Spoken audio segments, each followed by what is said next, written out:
సామాజిక న్యాయం కోసం గళమెత్తిన సామాన్యుడి స్వరం కాపునాడు.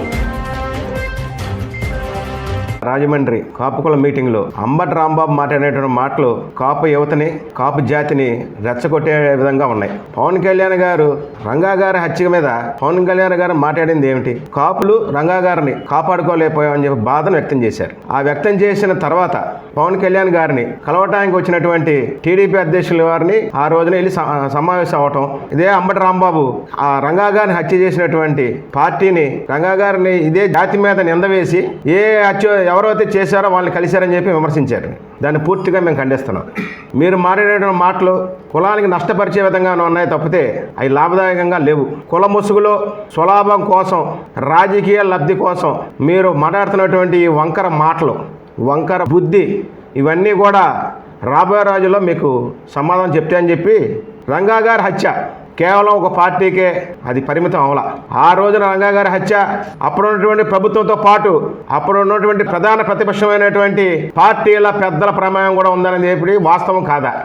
మరి ఆ రోజున రంగా గారు రాయలసీమ వెళ్ళి ప్రచారం చేస్తే కానీ ఎన్నికలలో గెలవలేనటువంటి వాస్తవాన్ని తట్టుకోలేనటువంటి ఎంతోమంది నాయకుల హస్తం కూడా దీంట్లో ఉన్నదనేది వాస్తవం. ఇవన్నీ మీరు తొక్కిపెట్టి కేవలం ఒక పార్టీ హత్యగా మీరు దీన్ని వక్రీకరించడం అనేది చాలా దుర్మార్గమైన చర్య. ఆ రోజు రంగా గారి మరణానంతరం కేవలం రంగా గారి మరణం ద్వారానే అధికారంలోకి వచ్చిన కాంగ్రెస్ పార్టీ రంగా గారి యొక్క హత్య కేసుని ఏం చేసింది? దారుణంగా నీరుగార్చింది. మరి అప్పుడు రంగా గారిని హత్య చేయటం ఎంత దారుణమో ఆయన కేసుని నీరుగార్చడం అంతకన్నా దారుణం కాదా?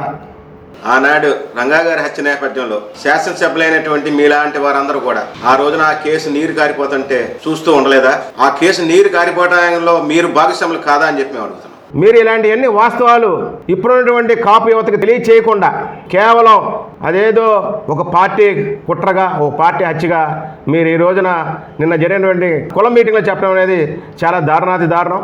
మీరు నిన్న చెప్పినటువంటి వక్ర భాషలో రంగా గారి హత్య అంటే ఒక కుల హత్యగా, రంగా గారి హత్య అంటే ఒక పార్టీ హత్యగా మీరు నిన్న మీడియా ముందర మారడం జరిగింది. రంగా గారి హత్య కుల హత్య కాదు, కేవలం ఒక పార్టీ హత్య కాదు, అన్ని పార్టీలో ఉన్నటువంటి రాజకీయ నాయకులు చేసినటువంటి కుట్ర, కులాలను కలిపే ఆలోచన విధానాన్ని అంతం చేయాలనే దానికి జరిగిన హత్య అది.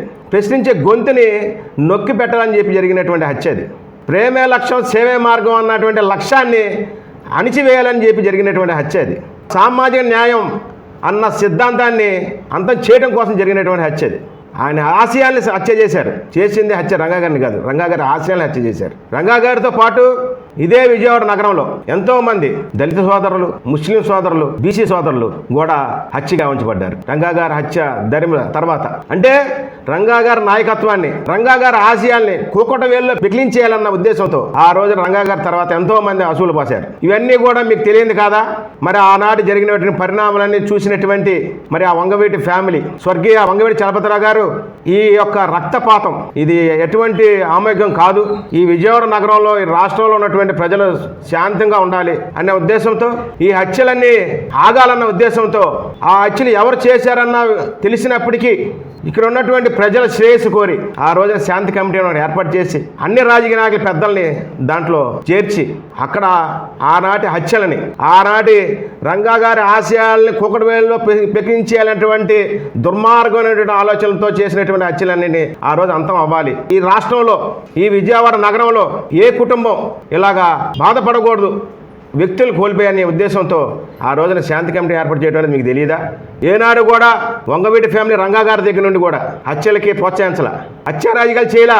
వంగవీటి మోహన్ రంగా గారు కూడా ఎన్నో ప్రజా సమస్యలు నిరాహార దీక్ష చేసి సాధించిన ఘనత తెలుసు మాకు. అలానే రంగా గారు హత్య తర్వాత ఎంతోమంది అసూలు బాస్తే ఇది ఇంతటితో ఆగాలి, ఈ మారణ హోమం ఆగాలన్న ఉద్దేశంతో శాంతి కమిటీ పెట్టి ఆనాడు ఉన్నటువంటి రాజకీయ నాయకులందరినీ కూడా ఏకతాటి మీద తీసుకొచ్చి అక్కడితో ఆ యొక్క హత్యల పరంపరనే ఆపించిన చరిత్ర ఉయ్యూరు మాజీ శాసనసభ్యులు వంగవీటి చలపతిరావు గారు.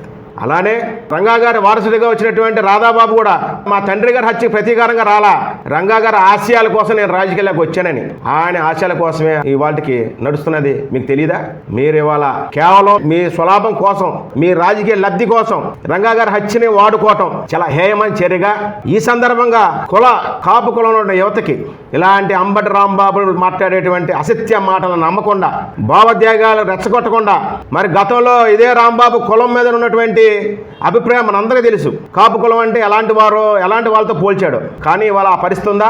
ఇవాళ కాపులో ఉన్నటువంటి యువత విద్యారంగంలో ఎంతో అభివృద్ధి చెందుతూ ఆర్థికంగా బలపడుతున్నటువంటి ఈ సమయంలో ఇటువంటి రచ్చగొట్టే మాటలు ఈ జాతిని నష్టం చేయటం అని చెప్పి రాంబాబు గారికి తెలియజేస్తున్నాం.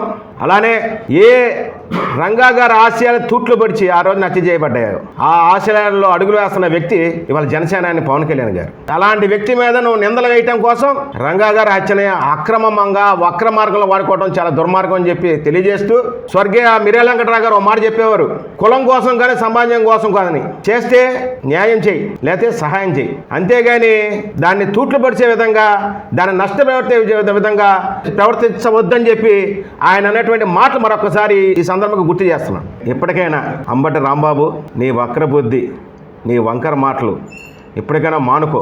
ఇది ఈ విధంగానే నువ్వు కంటిన్యూ చేస్తే రాబోయే రోజుల్లో కాపు యువత ఆగ్రహానికి నువ్వు కొట్టుకుపోయే రోజులు ఎంతో దూరం లేవని చెప్పి తెలియజేస్తున్నాం. మీ సోడిశెట్టి కృష్ణప్రసాద్, అఖిలభారత చిరంజీవి ఉపాధ్యక్షులు.